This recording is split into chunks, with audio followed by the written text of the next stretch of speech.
Hello students, इस video के अंदर हम जो कुछ क्वेश्चन आंसर है जो डिस्कस करेंगे जो कि कंपटीशन एग्ज़ाम से रिलेटेड हैं और जो फोर्थ कमिंग जो आने वाले जो एग्जामिनेशंस है सीबीएसई, आरबीएसई और जो नीट आईआईटीज़ वगैरह के अंदर के लिए भी है जो ये इंपॉर्टेंट क्वेश्चन हो सकते हैं। इनकी कॉन्सेप्ट को हम समझेंगे। तो let us select first question are a ray is incident on a glass sphere mu equals to 3/2 glass sphere. What is the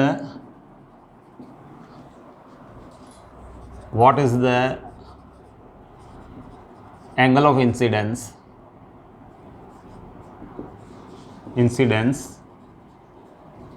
so that the ray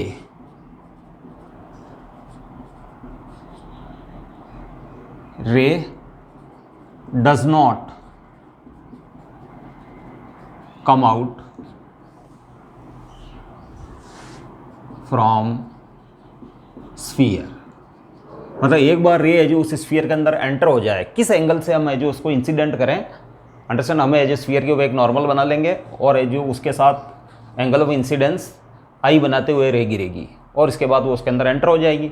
enter होने के बाद वो अदर फेस पे टकराएगी, स्फीयर की इनर सरफेस के ऊपर टकराएगी और danger to rarer medium है जो उस सरफेस के लिए है जो रिफ्रैक्शन होगा डेंजर टू रेयर, क्योंकि वो रे एंटर हो चुकी है। एंटर होने के बाद वो अगेन है जो वो स्फीयर की बाउंड्री से टकराएगी और बाउंड्री सेपरेट करती है डेंजर टू रेयर मीडियम को। स्फीयर के अंदर है जो डेंजर मीडियम है और बाहर रेयर मीडियम है, अंडरस्टैंड। और फिर है जो वहाँ है जो टोटल इंटरनल रिफ्लेक्शन फिनोमिना होनी चाहिए सच दैट को बार बार वो टोटल इंटरनल रिफ्लेक्शन करे स्फीयर के अंदर लेकिन वो बाहर नहीं आ सके, अंडरस्टैंड। जैसे फॉर एग्जांपल है जो मैं स्फीयर बना लेता हूँ, ये मेरे लिए स्फीयर है, अंडरस्टैंड, और let it be the normal O, और ये एंगल ऑफ इंसिडेंस है, understand, let it is the incident ray and it is the angle of incidence I, understand. इसके बाद rarer to denser medium refraction हो रहा है इस सरफेस से, understand. It is not hollow, it is made of glass, ये glass से बना हुआ है।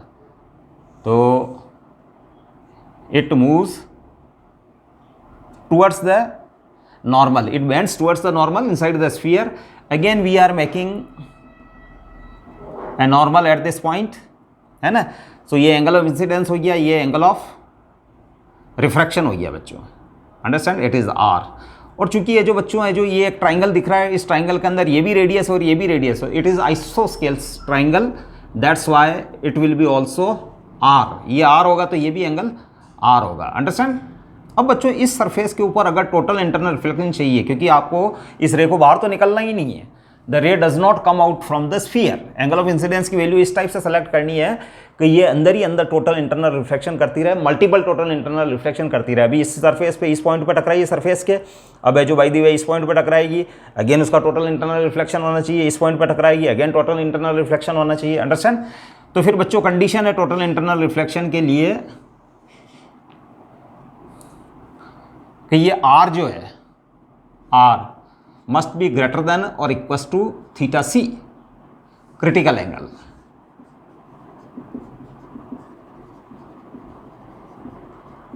अंडरस्टैंड, ये कंडीशन है for TAR, understand. Critical angle R जो एंगल ऑफ इंसिडेंस इस सरफेस पे है इस पॉइंट के ऊपर, जैसे फॉर एग्जांपल ये ए पॉइंट है, it is B point, understand. तो बी पॉइंट पे जब वो स्ट्राइक करे तो डेंजर टू रेयर मीडियम को सेपरेट करने वाली बाउंड्री के ऊपर है जो इंसिडेंस है, तो फिर इस जगह angle of incidence must be greater than और equal to theta C, that is the critical angle, understand. हाँ, अब बच्चों मैं साइन ले लेता हूँ इस इक्वेशन का, तो sine R should be also greater than equal to sine of theta C, understand. Now sine R greater than equal to sine of theta C. Sine of theta C बच्चों हमको पता है 1/μ, अंडरस्टैंड, तो it is 1/μ। तो implies sine of R greater than और equal to 1/μ, μ is 3/2, implies sine R जो है आपके लिए ग्रेटर देन इक्वल टू 2/3 होगा, अंडरस्टैंड। अब बच्चों इस सरफेस के ऊपर Snell's law apply, Snell's law at A के ऊपर स्नेल्स लॉ अप्लाई कर रहा हूं मैं।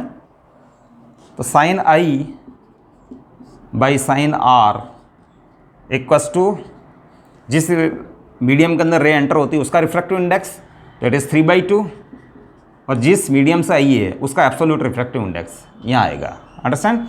तो इम्प्लाइज साइन आर की वैल्यू है जो मैं सेलेक्ट कर लेता हूँ 2/3 साइन आई, और इस वैल्यू को मैं यहाँ पुट करने जा रहा हूँ बच्चों। इस इक्वेशन के अंदर है जो मैं इस वैल्यू को पुट करने जा रहा हूँ। अंडरस्टैंड? तो अगर हम इसको यहाँ पुट कर देते हैं तो इट इज़ 2/3 साइन आई, मतलब साइन आर की ये वैल्यू जो 2/3 साइन आई मैं यहाँ पुट कर रहा हूँ। तो 2/3 sine i is greater than equals to 2/3। अब 2/3 से 2/3 cancel, implies sine i greater than equals to 1, implies sine i greater than equals to sine 90, implies i should be greater than equals to 90। अब बच्चों हमको पता है कि किसी भी सरफेस के ऊपर एंगल ऑफ इंसिडेंस तो 90 डिग्री से तो ज़्यादा हो ही नहीं सकता। अंडरस्टैंड? तो इसका मतलब है जो आई है ना मस्ट बी 90 डिग्री। अंडरस्टैंड? यानी आप है जो एंगल ऑफ इंसिडेंस की वैसे ये इक्वेशन अलाउ कर रही है i must be greater than equal to 90, लेकिन है जो किसी सरफेस के ऊपर अगर रिफ्रैक्शन फिनोमिना को चेक करना हो तो वो जो रे जो गिरती है उसका एंगल ऑफ इंसिडेंस 90 से तो ज़्यादा हो ही नहीं सकता। तो फिर हमें जो यहाँ चूंकि इक्वल्स टू का साइन भी है ग्रेटर देन और इक्वल्स टू, तो we will select angle of incidence 90 degree. Understand? तो ये एंगल है जो 90 डिग्री होगा। अगर 90 डिग्री हुआ तो फिर ये जो यहाँ टकराएगी, यहाँ टकराने पर टोटल इंटरनल रिफ्लेक्शन करेगी, है ना। ये आर है जो थीटा सी हो जाएगा इस केस में, it will be also theta C. इसके बाद है जो बच्चों है जो यहाँ से है जो मैं रेडियस और बना लेता हूँ, तो फिर है जो बच्चों ये भी एंगल थीटा सी होगा। और ये अगर एंगल थीटा सी क्यों होगा, क्योंकि ये इक्वस टू ये है, तो ये एंगल इक्वस टू ये एंगल हो जाएगा। तो ये एंगल तो थीटा सी है तो ये भी थीटा सी हो जाएगा। तो अगेन ये टोटल इंटरनल रिफ्लेक्शन करेगी तो ये एंगल भी थीटा सी हो जाएगा। तो इसका मतलब ये वो रे जो है अंदर ही अंदर ट्रैप हो जाएगी और it does not come out of the given sphere. Understand? It is the question first. Now we are going to discuss question 2।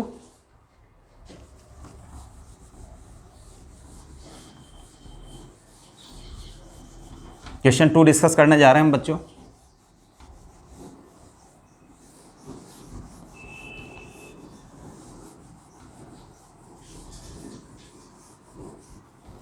Question 2 के अंदर है जो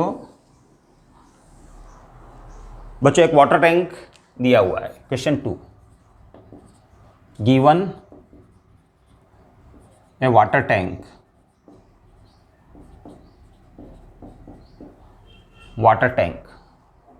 understand, with a source. Water tank की जगह बच्चों गिवन है लिक्विड टैंक, उसमें liquid भरा हुआ है, liquid tank with a source at bottom. Understand? तो मैं यहां बना लेता हूं बच्चों, और इस लिक्विड का जो एब्सोल्यूट रिफ्रैक्टिव इंडेक्स बच्चों 5/3 दिया हुआ है। अंडरस्टैंड? इस लिक्विड का एब्सोल्यूट रिफ्रैक्टिव इंडेक्स 5/3 दिया हुआ है। तो ये वाटर टैंक का है जो बॉटम हो गया बच्चों। अंडरस्टैंड? और यहाँ है जो बच्चों एक लाइट सोर्स लगाया गया है, light source.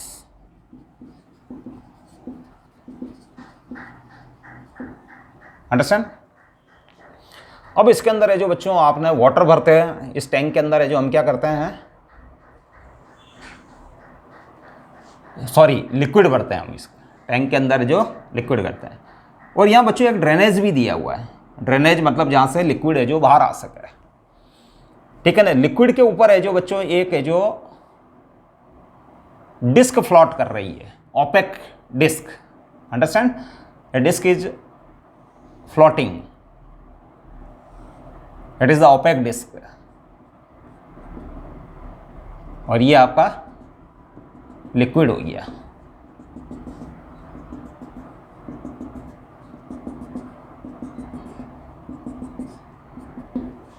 That is opaque disc.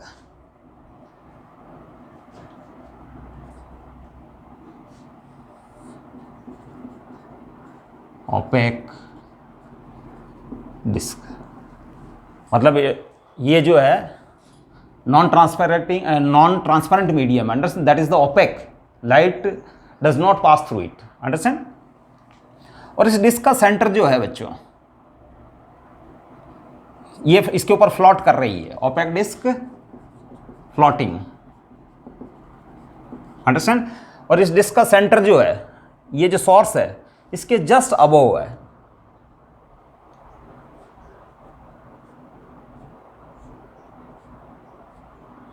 Understand. और इस ड्रेनेज से जो कंटिन्यूसली है जो वाटर बच्चों निकल रहा है, अंडरस्टैंड। अब बच्चों वाटर निकल रहा है तो ये पूछ रहा है का वाटर की हाइट कितनी हो, how much should be the height of water so that the source is not seen when viewed from above the water level. अगर हम यहाँ से देखें मतलब पानी इसमें कंटिन्यूस निकलता रहेगा, अंडरस्टैंड। निकलने के बाद है जो पानी का वाटर लेवल डाउन होता रहेगा तो ये डिस्क भी है जो नीचे की ओर आएगी क्योंकि इसके ऊपर फ्लॉट कर रही है, अंडरस्टैंड। और ये आप है जो इसका सेंटर ओ मान लो फ्लॉट कर रही है। तो फिर है जो बच्चों ध्यान रखना कि इसके अंदर वाटर लेवल की हाइट कितनी होनी चाहिए कि ऊपर से देखने पर ये सोर्स है जो दिखाई नहीं पड़े। Source is not seen when viewed from above the water surface, यानी ऊपर से देखने पर ये दिखना नहीं चाहिए। तो बच्चों जो जो ये डिस्क नीचे आएगी है ना, नीचे आती रहेगी तो फिर है जो बच्चों एक ऐसी कंडीशन ले लेता हूँ कि एंगल ऑफ इंसिडेंस, जैसे ये वाला एज है इसका, ये वाला पेरिफेरल पॉइंट है, इसको मैं इससे मिला दूँ,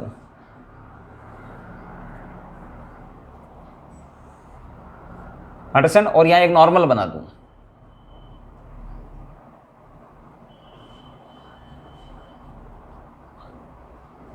अंडरस्टैंड। तो बच्चों जब मान लो स्टार्टिंग में जैसे वाटर यहाँ तक भरा हुआ था तो फिर वाटर बाहर लिक्विड बाहर निकलता रहा तो ये डिस्क नीचे आती रही, ठीक है ना। तो फिर ये वाला एंगल है जो, जैसे अगर ये डिस्क स्टार्टिंग में यहाँ रही होगी और स्टार्टिंग में वाटर लेवल है जो ये यहाँ तक रहा होगा, तो फिर है जो यहाँ से जो चलने वाली रे है जो यहाँ गिरी होगी, ये वाली रे जो अभी यहाँ गिर रही है, इस पॉइंट पे गिर रही है, अंडरस्टैंड। लेकिन अगर पहले है जो वो ये रे है जो इस वाले पॉइंट पे गिर रही होगी उस समय, अंडरस्टैंड। तो अब बच्चों है जो अगर ये वाला एंगल अगर है जो थीटा सी हो, कितना हो, इफ थीटा सी, तो यहाँ टोटल इंटरनल ये वाला जो एंगल ऑफ रिफ्रैक्शन जो हो जाएगा ये हो जाएगा 90 degree and ray goes parallel to the interface along the interface, understand. यहाँ से गिरने वाली रे है जो मतलब इसके अंदर हाइट इतनी हो जाए कि ये वाली इंसिडेंट रे जो इस वाले पॉइंट पर टकराए वो है जो पैरेलल टू इंटरफेस चली जाए। तो फिर है जो ध्यान रखना ये सोर्स है जो आपको दिखाई नहीं देगा because you are viewing from above the water surface. मतलब आपकी आंख है जो, जैसे बाय द वे आपकी आंख यहाँ है बच्चों, understand, you are observing from here. तो फिर चूंकि रे तो इधर चली जाएगी, तो इधर अगर चली गई तो फिर ये आपको दिखाई नहीं देगी। इसी टाइप से अगर एक रे में है जो इस वाले एंड के ऊपर है जो यहाँ मान लो अगर डायमेट्रिकली अपोजिट पॉइंट के ऊपर है, यहाँ एक रे गिरती है, एक यहाँ गिरती है, तो यहाँ पे भी अगर मैं एक नॉर्मल बनाता हूँ, अंडरस्टैंड, तो अगर मैं नॉर्मल बनाता हूँ तो ये एंगल भी है जो बच्चों थीटा सी होगा तो ये वाली रे भी है जो पैरेलल टू इंटरफेस चली जाएगी, अंडरस्टैंड।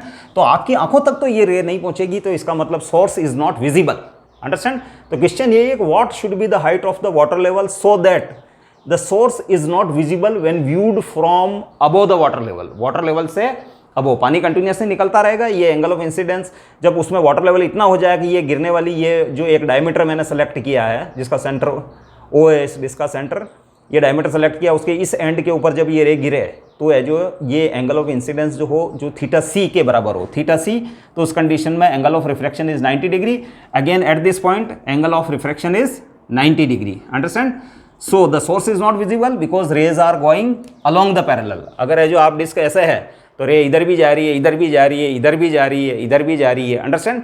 लेकिन ऊपर से देखने पर वो रे जो उसकी आइस के अंदर एंटर नहीं होगी, अंडरस्टैंड। अब इसका म्यू बच्चों इस लिक्विड का, स्पेशल लिक्विड का है जो ध्यान रखना, म्यू जो दे रखा है 5/3 दे रखा है। तो अगर ये थीटा सी है तो बच्चों ये लाइन और ये लाइन ये जो नॉर्मल इंसिडेंस वाली लाइन है, अंडरस्टैंड, जो है जो सेंटर ओ से टकरा रही है, यानी रे वर्टिकल डायरेक्शन में जा रही है तो ओ से टकरा रही है, तो फिर ये रे और ये वाली डायरेक्शन, दीज आर द, ये नॉर्मल और ये वाली रे एक दूसरे के पैरेलल है, तो फिर है जो ये वाला एंगल जो है ये भी थीटा सी ही होगा, understand, it will be again theta C. ये वाला एंगल जो है, ये यहाँ जो एंगल बन रहा है ये थीटा सी होगा बच्चों, अंडरस्टैंड। तो now sine of theta C, understand. अच्छा, डिस्क की रेडियस दे रखी है बच्चों r बराबर 1 centimetre, given r equals to 1 centimetre, radius of disc, understand. तो sine theta C equals to r, it is the radius upon पर हाइपोटेन्यूज हो जाएगा बच्चों, ये h है बच्चों, यानी उसमें वाटर लेवल गिरता गिरता h हाइट तक है, और h हाइट होने पर यहाँ angle of incidence theta C हो जाता है, तो फिर हो जाएगा बच्चों sine theta C equals to perpendicular, that is r, hypotenuse हो जाएगा r square plus h square, understand. अब साइन थीटा सी है जो बच्चों हमको पता है it is 1 by mu, understand, ये एक्चुअल में mu r by mu D होता है, mu r upon mu D, understand. तो म्यू r जो है वो है जो ऊपर वाला रेयर मीडियम है, ऊपर वाला रेयर मीडियम के लिए म्यू r 1 हो गया, डेंसर मीडियम आपका ये लिक्विड है तो इट इज़ 5/3, इसका एब्सोल्यूट रिफ्रैक्टिव इंडेक्स 5/3 हो गया, अंडरस्टैंड। तो फिर है जो इस इक्वेशन को अगर सॉल्व करें तो इसका स्क्वायर कर देता हूँ मैं, तो r square upon r square plus h square, understand. ये 3 ऊपर चला गया था तो 3/5 हो गया था, तो 3/5 का स्क्वायर, अंडरस्टैंड। एक बार और मैं कर लेता हूँ, 3 square 5 square that is 9/25, understand. अब इस इक्वेशन को अपन सॉल्व कर लेते हैं, 25r square equals to 9r square plus 9h square, आपको h के लिए सॉल्व करना है, तो 9h square equals to 25r square minus 9r square that is 16r square, understand. Then h square equals to 16r square by 9 that is 4/3r, understand. Sorry, ये h square आया बच्चों, h square. अब इसको h के लिए अगर solve करते हैं अपन तो रूट ले लेता हूँ मैं, तो 4/3r आता है बच्चों, इस ऊपर वाले टर्म का स्क्वायर रूट लेने पर, अंडरस्टैंड। तो h equal to 4/3r। Now h के लिए कैलकुलेशन करनी है, तो 4/3r, r is the radius of this opaque disc, इस ओपेक डिस्क की रेडियस है, तो इट इज़ 1 सेंटीमीटर, तो that is 4/3 that is 1.33 centimetre, understand. तो इसकी वाटर की जो ये जो हाइट है वो 1.33 सेंटीमीटर होनी चाहिए, 1.33 सेंटीमीटर होने पर ये वाला एंगल है जो थीटा सी होगा, एंगल ऑफ कांटेक्ट होगा, उस कंडीशन में रेज जो है वो सरफेस के अलोंग चली जाएगी और वो ऊपर की ओर ट्रेवल नहीं करेगी, ऊपर की ओर ट्रेवल, क्योंकि यहाँ से रे स्टार्ट हो रही है और ऊपर की ओर ट्रेवल नहीं कर रही है, तो आप जब ऊपर से देखेंगे तो वो रे आपकी आंखों में एंटर नहीं होगी, तो उसकी इमेज नहीं बनेगी, सोर्स की इमेज, तो source is not seen in that case, that is it is the question. और ये जो लिक्विड दे रखा था वो म्यू इक्वल टू 5/3 था, understand.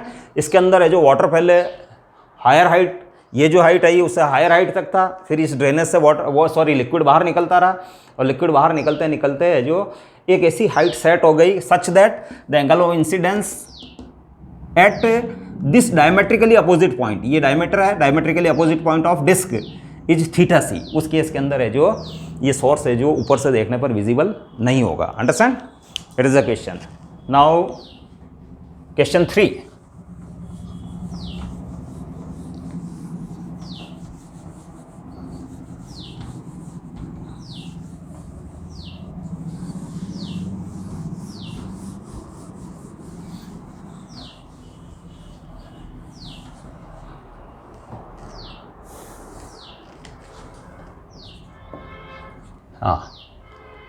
a point object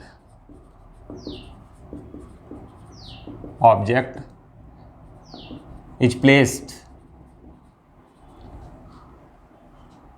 at 21 centimeter distance from a concave mirror of radius of curvature 10 centimeter. Understand? Now a glass slab, उसका mu है जो बच्चों 3/2 is introduced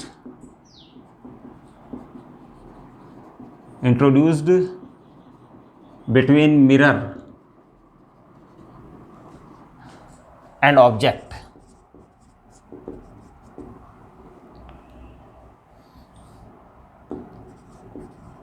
What is the position of final image formed by mirror if width of glass slab equals to 3 centimeter and near edge of glass slab is at 1 centimeter distance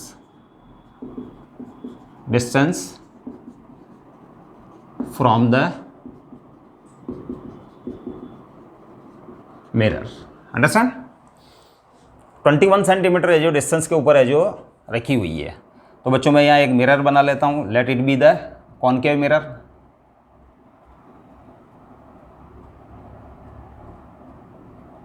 इसकी radius of curvature बच्चों 10 centimetre दे रखी है।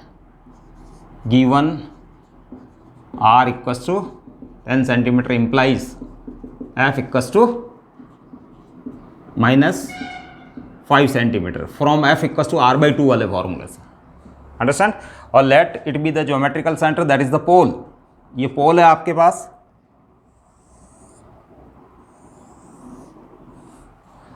अब बच्चों यहाँ एक glass slab भी बना देता हूं मैं।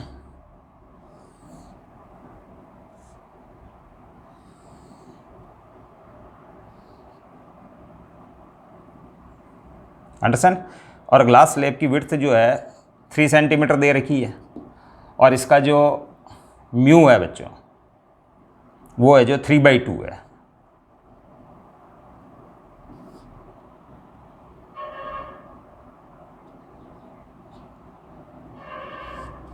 Mu equals to 3/2। इस ग्लास स्लैब का जो म्यू है वो 3/2 सेंटीमीटर।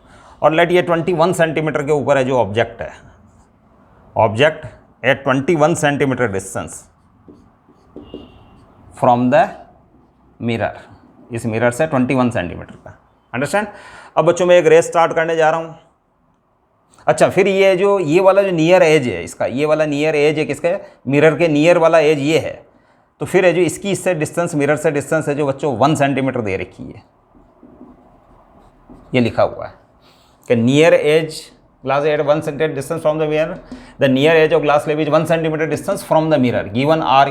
ठीक है ना? 1 सेंटीमीटर डिस्टेंस, इसका मतलब ये वाला नियर एज जो है यानी टुवर्ड्स द मिरर जो एज आ रहा है वो 1 सेंटीमीटर डिस्टेंस पे है मिरर से। अंडरस्टैंड? और स्लैब की विड्थ 3 सेंटीमीटर है, इसका म्यू इक्वल्स टू 3/2 है। Now we are starting a ray from a point side object. ये ऑब्जेक्ट है आपके लिए, तो मैं एक रे स्टार्ट कर रहा हूँ बच्चों। अंडरस्टैंड? अब बच्चों ये रे जो थोड़ी सी बेंड टुवर्ड्स द नॉर्मल, इसके बाद अगेन ऐसे चली जाएगी। अंडरस्टैंड? और इस पॉइंट पे गिरेगी ये, लेट m पॉइंट पे ये गिर रही है। इसके बाद है जो ये जो अगेन रिफ्लेक्ट होगी मिरर से। रिफ्लेक्ट होने के बाद फिर रिफ्रैक्शन होगा इसका। रिफ्रैक्शन होने के बाद है जो ये ऐसे टर्न होगी, क्योंकि denser to rarer medium enter हो रही है। तो बेंड टुवर्ड्स द नॉर्मल, मैं यहाँ नॉर्मल नहीं बना रहा हूँ क्योंकि इससे फिजिकल टिपिकल हो जाता है। यहाँ पे भी जो इंसिडेंट रे थी, तो यहाँ अगर मैं नॉर्मल बना था, नॉर्मल की तरफ बेंड हुई है, फिर अवे फ्रॉम द नॉर्मल चली गई अगेन, क्योंकि सेकंड रिफ्रैक्शन इस सरफेस पे हुआ है। यहाँ है जो फर्स्ट रिफ्रैक्शन रिफ्लेक्टेड रे के लिए फर्स्ट रिफ्रैक्शन यहाँ है bends towards the normal and again understand it, ये इस डायरेक्शन में जा रही थी बच्चों रे। अंडरस्टैंड? लेकिन ये जो यहाँ वापस इस डायरेक्शन में टर्न हो जाएगी। क्यों हो जाएगी? क्योंकि bends away from the normal. Understand.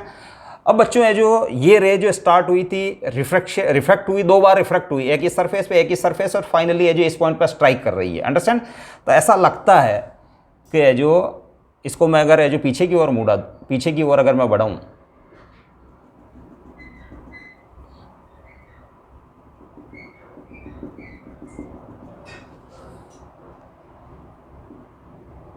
Understand, तो फिर ऐसा लगता है कि I1 acts as virtual object. Understand, क्योंकि ये रे जो मिरर पे गिरते समय यहां से आती हुई दिखाई दे रही है। Understand, by refraction from the glass slab से रिफ्लेक्ट होने के बाद इस पॉइंट से आती हुई दिख रही है। तो ये जो वर्चुअल ऑब्जेक्ट है, वर्चुअल ऑब्जेक्ट। अंडरस्टैंड, मिरर के लिए जो ये वर्चुअल ऑब्जेक्ट है। फिर है जो मिरर से रिफ्लेक्ट हुई रे और है जो इस जगह टकराई। अंडरस्टैंड। तो फिर सबसे पहले जो बच्चों ये कैलकुलेशन कर लें कि ये डिस्टेंस है जो नॉर्मल शिफ्ट है बच्चों, it is a normal shift, यानी स्लेब की है जो विड्थ के अलॉन्ग है जो ये कितनी शिफ्ट हो जाती है। अंडरस्टैंड, ये ऑब्जेक्ट है जो यहाँ शिफ्ट हो गई है, यहाँ है जो इसकी ये वर्चुअल ऑब्जेक्ट की तरह वर्क करती है जब है जो इस मिरर के ऊपर स्ट्राइक करेगी। तो नॉर्मल शिफ्ट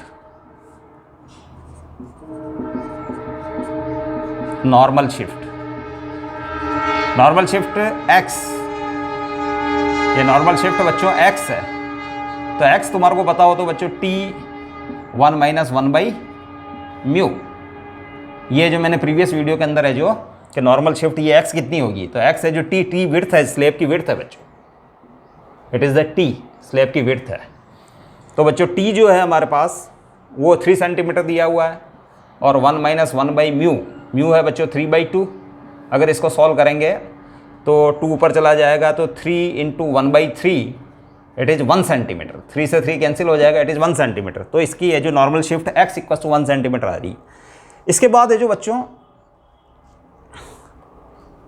हाँ, ये जो I1 है। अंडरस्टैंड। अब है जो वापस में जो जब रिफ्लेक्टेड रे इसके ऊपर गिरती है, अंडरस्टैंड, तो फिर ध्यान रखना कि फाइनल इमेज यहाँ बनती है। फाइनल इमेज क्योंकि एक रे जो यहाँ से आ रही है, अंडरस्टैंड, तो यहाँ से आने वाली रे जब इससे टकराएगी तो वापस है जो इसी डायरेक्शन में रिटर्न होगी। तो एक रे तो यहाँ रिटर्न हो रही है, एक रे जो आपने ये ली थी वो इस जगह मिल रही है, तो 2 रे के मिलने से इमेज बन जाती है बच्चों। तो ये इमेज बन जाएगी।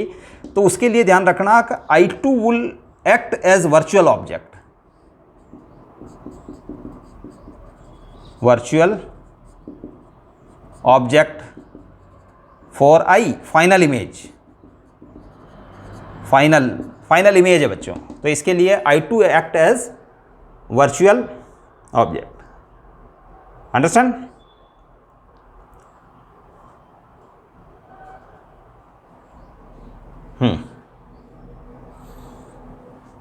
Now from mirror formula,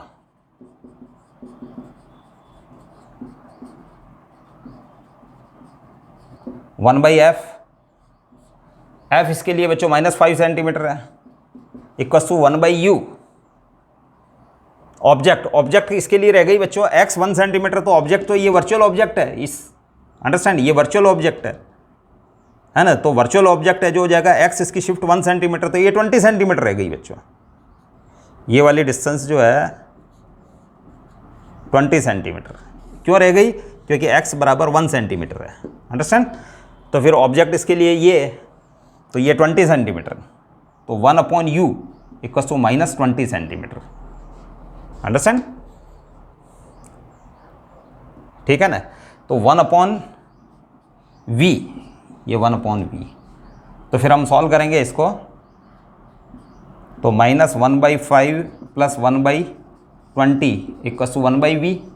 LCM ले लें आप, 20 एलसीएम, तो -4 + 1 = 1/v। अंडरस्टैंड। तो -3/20 = 1/v implies v =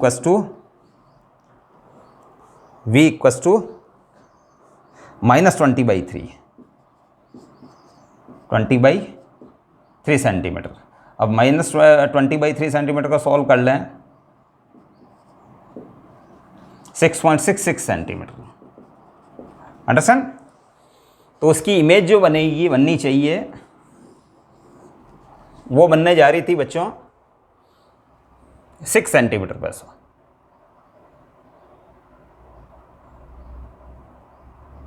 सॉरी, मैंने यहाँ थोड़ा सा गलत कर दिया है। ये एक्चुअल में जो इसके लिए ऑब्जेक्ट ये 6 सेंटीमीटर पे थी। ये जो है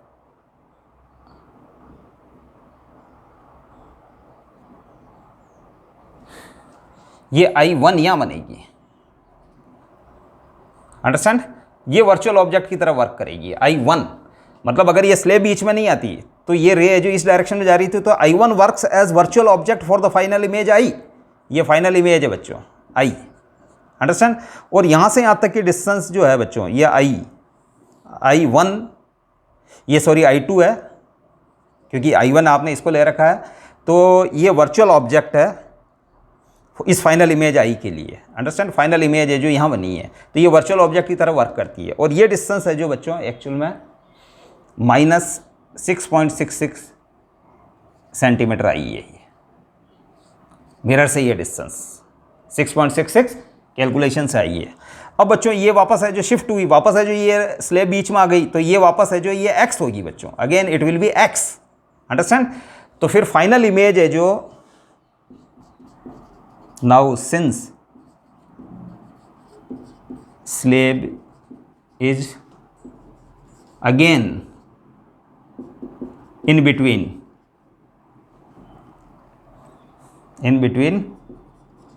mirror and object. Understand? So final image final image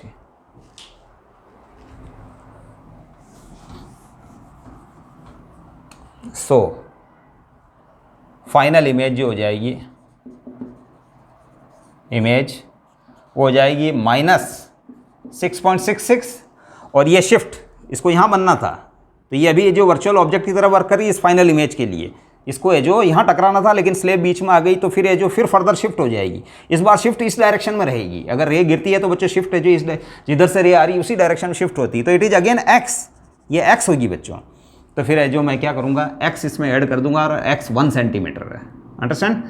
तो ये 1 सेंटीमीटर हो जाएगा, तो it is -7.66 centimetre from the mirror. ये फाइनल इमेज बनेगी। Understand? Now we are going to discuss question number 4।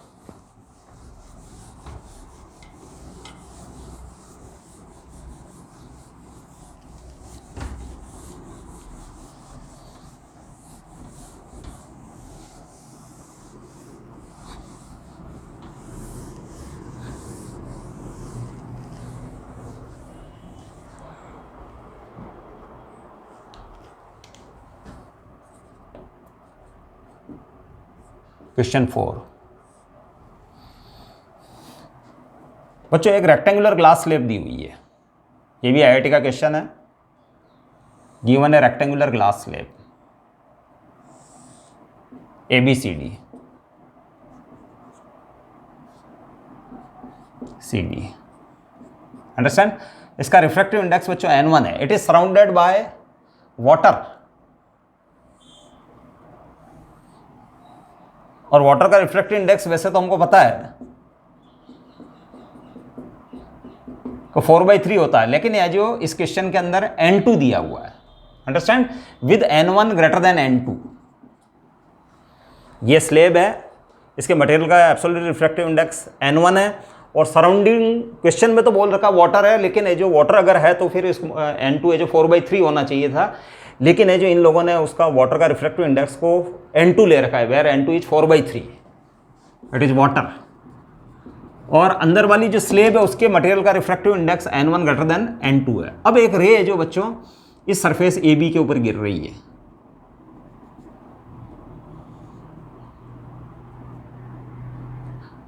Making angle alpha, angle of incidence.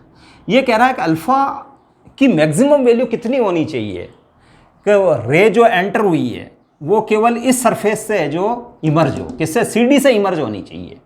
Understand? तो इसका मतलब इस सरफेस के ऊपर उसका टोटल इंटरनल रिफ्लेक्शन होना चाहिए, तभी तो वो है जो वो CD से इमर्ज हो पाएगी। अंडरस्टैंड? हाँ, तो फिर अगर है जो CD से इमर्ज होगी, यहाँ एक और नॉर्मल बना लेंगे हम। अंडरस्टैंड? अब देखें हम जो कंसिडर करते हैं कि हाँ, क्वेश्चन में लिख देता हूँ क्लैरिटी के लिए, what is the maximum angle of incidence so that the ray falling at face AB emerges from face CD, from CD। मतलब है जो ये वापस है जो ये डेंसर है, ये वापस है जो इस टाइप से है जो निकल जाएगा। अंडरस्टैंड? इसका फर्दर यहाँ इस जगह टोटल इंटरनल रिफ्लेक्शन नहीं हो। तो ये अल्फा की मैक्सिमम वैल्यू कितनी होनी चाहिए ताकि ये जो रे है जो केवल इस वाले फेज से इमर्ज हो। इसका मटेरियल N1, इसका इस मटेरियल का रिफ्रैक्टिव इंडेक्स एब्सोल्यूट N1 है और इसका N2 है, N1 ग्रेटर देन N2 है। अंडरस्टैंड? अब बच्चों लेट है ये एंगल ऑफ रिफ्रैक्शन इस सरफेस पे ले लेता हूँ मैं R1 और यहाँ ले लेता हूँ बच्चों R2। ये एंगल ऑफ इंसिडेंस है जो मैं ले लेता हूँ R2। अंडरस्टैंड? यहाँ जो एंगल ऑफ इंसिडेंस R1 है और यहाँ एंगल ऑफ इंसिडेंस R2 है। और बच्चों ये जो एंगल तो चूंकि 90 है तो इसका मतलब implies R1 plus R2 equals to 90 degree. Understand? तो implies R1 equals to 90 minus R2। अब बच्चों अल्फा मैक्सिमम चाहिए आपको, अल्फा मैक्सिमम चाहिए। तो फिर अल्फा मैक्सिमम होगा तो R1 भी मैक्सिमम होगा क्योंकि sine I by sine R है ना, वो एक फिक्स है, फिक्स क्वांटिटी है, उसको रिलेटिव रिफ्रैक्टिव इंडेक्स कहते हैं। अंडरस्टैंड? तो फिर बच्चों है जो ध्यान रखना कि ये अगर मैक्सिमम है तो ये R1 भी मैक्सिमम होगा। तो R1 मैक्स के लिए, R1 मैक्स होने के लिए R2 मिनिमम होना चाहिए। तो 4 R1 max 90 minus R2 minimum. अगर R1 मैक्स है तो R2 मिनिमम होना चाहिए। अंडरस्टैंड? और R2 की मिनिमम वैल्यू जो है वो तो बच्चों थीटा सी हो सकती है। कौन सी? क्रिटिकल एंगल, ताकि ये टोटल इंटरनल रिफ्लेक्शन है जो हो। तो मिनिमम वैल्यू जो है R2 की वो थीटा सी हो सकती है। तो implies but R2 minimum equals to theta C, implies R1 max equals to 90 minus theta C. Understand? अब बच्चों मैं स्नेल्स लॉ अप्लाई कर रहा हूं इस सरफेस के लिए। अंडरस्टैंड? यहां हमने जो मिनिमम वैल्यू अज्यूम की है तो ये मैक्सिमम है, तो फिर ये भी मैक्सिमम है। तो इस वाली सरफेस के ऊपर स्नेल्स लॉ अप्लाई कर रहा हूं। तो sign alpha max upon sine R max. Understand? ये जो अगला वाला मीडियम जो है N1 है इस सरफेस पे, और ये वाला मीडियम इसका रिफ्रैक्टिव इंडेक्स एब्सोल्यूट, ये जो सराउंडिंग मीडियम का एब्सोल्यूट रिफ्रैक्टिव इंडेक्स N2 है। तो sine R1 max, sign R1 max जो हो जाएगा वो हो जाएगा N2 upon N1 sine alpha max. इस इक्वेशन को मैं यहीं रख देता हूं। अब इस वाली इक्वेशन में बच्चों मैं साइन लेता हूं, taking sine of both sides. तो sine R1 max equals to sine 90 minus theta C. तो sine 90 minus theta C it is cos theta C. Understand? तो साइन R1 मैक्स की वैल्यू, साइन R1 मैक्स की value है जो बच्चों आ रही है cos theta C. Understand? It is cos theta C. यहाँ से साइन R1 मैक्स की वैल्यू आ रही है कॉस थीटा सी। तो एक तरीके से जो ये हो गया cos theta C equals to N2 upon N1 sine alpha max. Understand. अब बच्चों है जो कॉस थीटा सी, हाँ अब sine we know that sine theta C वो होता है म्यू रेरर मीडियम का रिफ्रैक्टिव इंडेक्स और म्यू डेंजर, ये absolute refractive index of rarer medium और absolute refractive index of denser medium. तो म्यू आर रेरर मीडियम तो बच्चों ये तो डेंसर है क्योंकि यहाँ टोटल इंटरनल रिफ्लेक्शन हुआ, इसका मतलब ये डेंसर मीडियम था और ये रेरर मीडियम था। तो फिर है जो म्यू आर जो है बच्चों वो तो N2 है, N2 और डेंसर मीडियम का एब्सोल्यूट रिफ्रैक्टिव इंडेक्स तो N1 है। तो इसका मतलब थीटा सी जो है वो sine inverse N2 upon N1 है। अंडरस्टैंड। तो फिर बच्चों इस इक्वेशन से कॉस थीटा सी है तो आपको साइन अल्फा मैक्स चाहिए, तो साइन अल्फा मैक्स के लिए पहले सॉल्व कर देता हूं मैं। Sine alpha max N1 cos theta C upon N2 cos theta C. Understand. Sine alpha max के लिए इस इक्वेशन को सॉल्व कर लिया हमने, तो साइन अल्फा एक्स आ गया N1 upon N2 into cos theta C, N1 upon N2 into cos theta C. Now sine alpha max equal to N1 upon N2 cos theta C, तो it is cos theta C की value ये रख रहा हूं बच्चों मैं, sine inverse N2 upon N1। लेकिन आपको तो अल्फा मैक्स चाहिए, तो अल्फा मैक्स इक्वल टू हो जाएगा sine inverse N1 upon N2 cos sine inverse N2 upon N1। बच्चों इसके 4 ऑप्शन दिए हुए थे और मैंने डायरेक्ट है जो जिस फॉर्म में इसको आंसर चाहिए था उस फॉर्म में मैंने इसको सॉल्व किया है। अंडरस्टैंड। इस सरफेस के ऊपर जैसे ये R1 था और ये R2 था, तो बच्चों ये भी R2 होगा क्योंकि ये वाला एंगल R2 है, तो ये एंगल भी R2 होगा, R2 थीटा सी है। अंडरस्टैंड। और फिर है जो बच्चों मैं इसको आगे बढ़ा देता हूँ तो ये तो 90 है। अंडरस्टैंड। तो सर्टेनली है जो फिर ये वाला एंगल R1 होगा, यानी इसके बराबर होगा। अब अगर R1 होगा तो फिर ये जो वाला एंगल अल्फा मैक्स हो जाएगा अगेन, तो इसका मतलब यहाँ केवल रिफ्रैक्शन होगा। अंडरस्टैंड। क्या होगा? रिफ्रैक्शन। जैसे ये रे जो यहाँ इधर टर्न हुई थी, अगर मैं एक रे को इधर से डालूंगा, है ना, जिसका एंगल ऑफ इंसिडेंस है जो R1 के बराबर हो, R1 मैक्स के बराबर हो, तो फिर ये अल्फा मैक्स की डायरेक्शन में निकलेगी, यहाँ टोटल इंटरनल रिफ्लेक्शन नहीं होगा, ये इधर चली जाएगी। तो ये R1 मैक्स पे गिरी तो ये अल्फा मैक्स पे जो निकल जाएगी, यानी इस सरफेस से ये इमर्ज हो जाएगी। अंडरस्टैंड। तो it was the answer. Understand. Next question, question 5।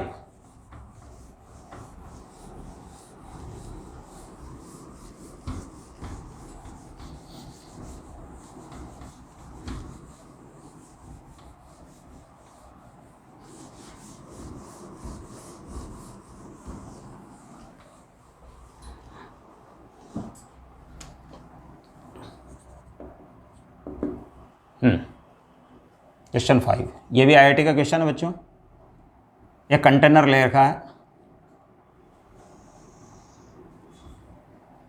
जिसके अंदर वाटर है बच्चों इस बार, और इसके बॉटम पे बच्चों एक कॉनकेव मिरर पड़ा हुआ है। It is a concave mirror.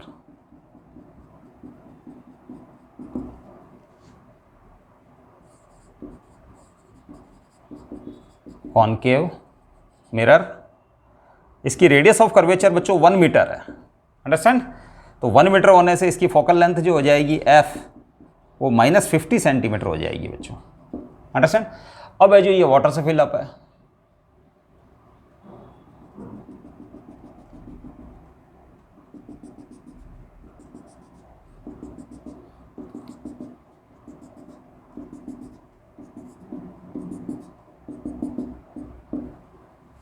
Understand.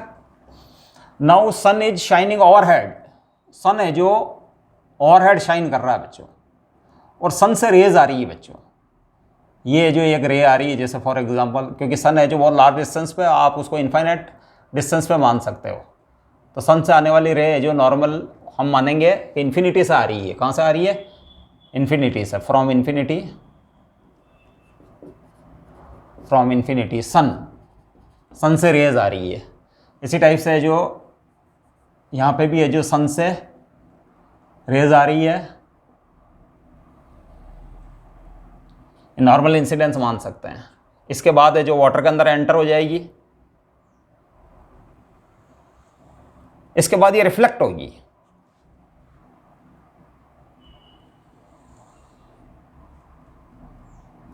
ठीक है ना? तो क्वेश्चन है फाइंड, यहां लिख देता हूं बच्चों में question, find the image of sun formed by concave mirror if, ये वाटर लेवल की जो हाइट है बच्चों, इफ केस 1 के अंदर h इक्वस टू 80 सेंटीमीटर रख रहे हैं और केस 2 के अंदर वो हाइट रखेगा वाटर की h equals to 40 centimetre. Understand? तो बच्चों केस फर्स्ट अगर मैं डिस्कस करूं, केस फर्स्ट, तो इसका मतलब ये 80 सेंटीमीटर है h। केस फर्स्ट के लिए h है जो 80 सेंटीमीटर का। अंडरस्टैंड?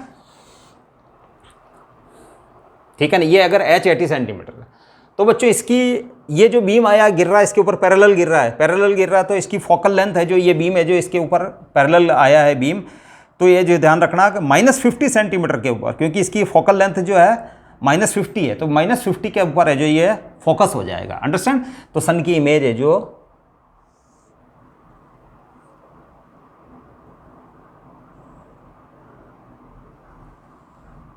इस जगह बन जाएगी, इमेज S डैश किसकी? सन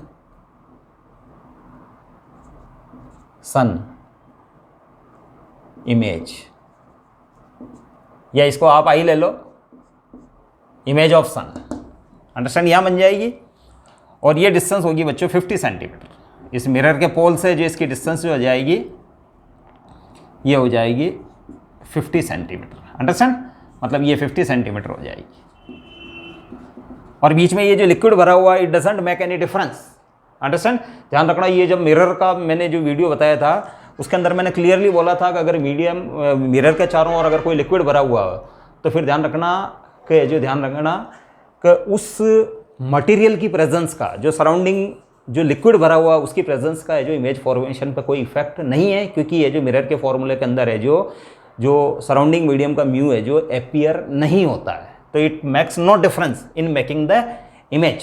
जबकि लेंस के अंदर है जो बच्चों, अगर लेंस सराउंडिंग मीडियम के अंदर है जो कोई अदर मटेरियल हो तो इसकी इमेज यानी फोकल लेंथ भी चेंज हो जाती है, so that the final image की पोजीशन जो है वो भी है जो चेंज हो जाती है। अंडरस्टैंड? कब? जब है जो लेंस आपका है जो किसी other medium other than air से सराउंडेड हो। अंडरस्टैंड?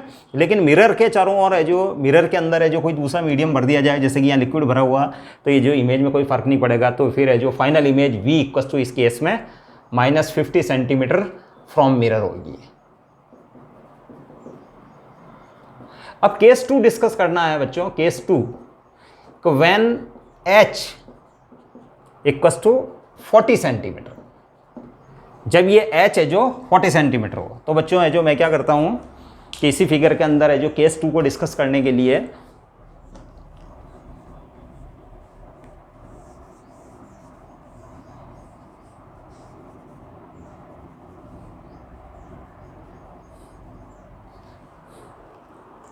तो जब ये 40 सेंटीमीटर है, बाय द वे केस 2 के अंदर है जो ये h है जो 40 सेंटीमीटर हो जाएगा, यहां से यहां तक बाय द वे 40 सेंटीमीटर है। Understand? Not 80, it is 40। Understand?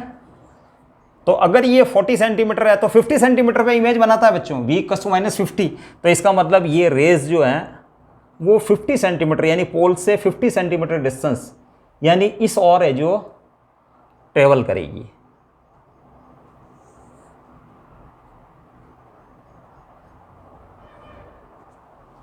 और इसी टाइप से ये वाली रे जो है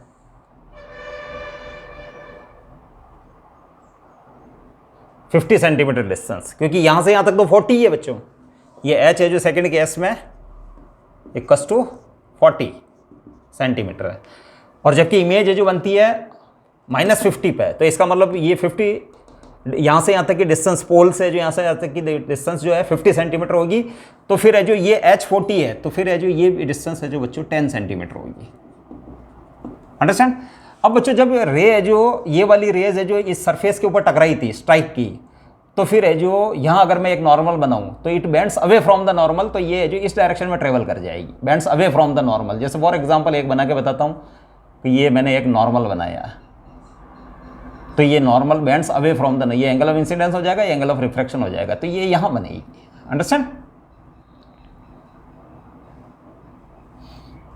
इसी टाइप से ये वाली रे भी है जो इस डायरेक्शन में टर्न हो जाएगी, bends away from the normal, because refraction is now from denser to rarer medium. Understand. तो बच्चों ये फाइनल इमेज जो है यहाँ बनेगी सन की, और ये जो जहाँ ये बीम है जो कन्वर्ज होने जा रहा था, it serves as virtual object. ये जो है वर्चुअल ऑब्जेक्ट टाइप ट्रीट होगा।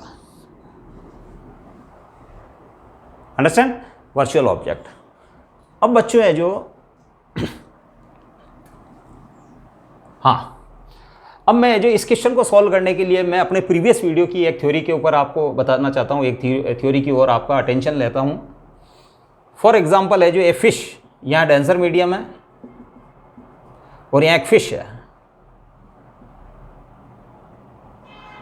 अंडरस्टैंड। और यहाँ कोई ऑब्जेक्ट है बच्चों, ये कोई ऑब्जेक्ट है। अंडरस्टैंड। और इस ऑब्जेक्ट से एक रे चल रही है, और फिर है जो यहाँ एक नॉर्मल बना देता हूँ, it bends towards the normal, sorry, तो ये फिश में यहाँ बना लेता हूँ, तो ये इसकी आइस के अंदर एंटर होती है रिफ्रैक्शन के बाद, ये ऑब्जेक्ट है। तो फिर ऐसा लगता है कि जो ये रेज है जो इस पॉइंट से आती हुई दिखाई दे रही है ना।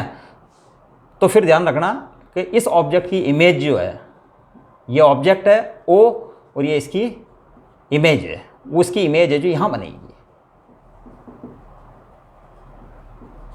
यानी ये जो वो ऑब्जेक्ट है जो और ज़्यादा हाइट पे दिखाई देगी, वाटर सरफेस से इसकी हाइट जो थी वो डी रियल ये थी, अब ये डी एपरेंट हो गई बच्चों यहाँ से, it is the D apparent.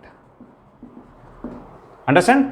यानी जब ऑब्जेक्ट को व्यू किया जाए from inside the water, water के अंदर से अगर व्यू किया जाए, तो वो जितनी वाटर सरफेस से हाइट पे उससे ज़्यादा हाइट उसको दिखाई देगी। क्यों? क्योंकि ये जो रिलेशन है D A P equals to mu times D R, D A P equals to mu times D R. कब? जब है जो object is standing in rarer medium and is seen from the denser medium as by fish. Understand. तो ये actual में उसकी actual height जो है वो इंक्रीज हो जाती है, और ये D A P apparent height वो है mu times D are real height. Understand. तो अगर बच्चों है जो मैं इस केस को यहाँ अप्लाई करता हूँ, फॉर एग्जाम्पल कि यहाँ जैसे वैसे तो ये फाइनल इमेज बनी है, इसके लिए वर्चुअल ऑब्जेक्ट है, ये फाइनल इमेज है बच्चों, लेकिन मैं यहाँ मानूँ फॉर एग्जाम्पल है जो यहाँ अगर ये कोई ऑब्जेक्ट है और इस जगह से मैं देखता हूँ इसको, अंडरस्टैंड, इस जगह से जैसे मछली देख रही थी वैसे अगर मैं इसको देख पाऊँ, तो फिर मुझे ऐसा लगेगा कि इसकी इमेज है जो यहाँ बन रही है। अंडरस्टैंड। तो फिर ये है जो डी ए पी हो गया, और ये हो गया बच्चों यहाँ से यहाँ तक, यहाँ से यहाँ तक, ये यहाँ से यहाँ तक है जो बच्चों डी आर हो गया, डी आर। अंडरस्टैंड। अब बच्चों डी ए पी तो है जो 10 सेंटीमीटर है। क्यों? क्योंकि ये 40 सेंटीमीटर है और इमेज बनती है -50 के ऊपर, तो इसका मतलब ये रे है जो यहाँ से 50 सेंटीमीटर यहाँ तक जा रही, तो इसका मतलब D A P is 10 centimetre. तो डी ए पी है जो मैं यहाँ पुट कर देता हूँ, D A P is 10 centimetre, और म्यू बच्चों वाटर का 4/3 है, और D real, understand, D real मेरे को फाइंड करना है। तो D real equals to 30/4 that is 15/2 that is 7.5 centimetre. Understand. तो बच्चों यहाँ से यहाँ तक 40 है, और डी रियल जो आई है आपकी, ये डी रियल मतलब यहाँ से यहाँ तक की हाइट जो आई है वो आपकी 7.5 सेंटीमीटर आई है। अंडरस्टैंड? तो फिर है जो मिरर से इसकी डिस्टेंस हो जाएगी फाइनल इमेज की, ये हो जाएगी बच्चों 40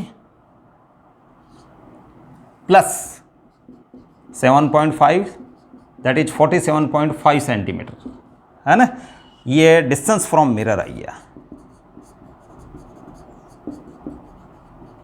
डिस्टेंस फ्रॉम मिरर। अंडरस्टैंड? तो बच्चों ये क्वेश्चन है जो इस टाइप से मैंने सॉल्व करके बताया आपको। I think you have understood it properly. Now make practice for such type of question, it will be very useful for you both in board examination and both in competitions. Thank you.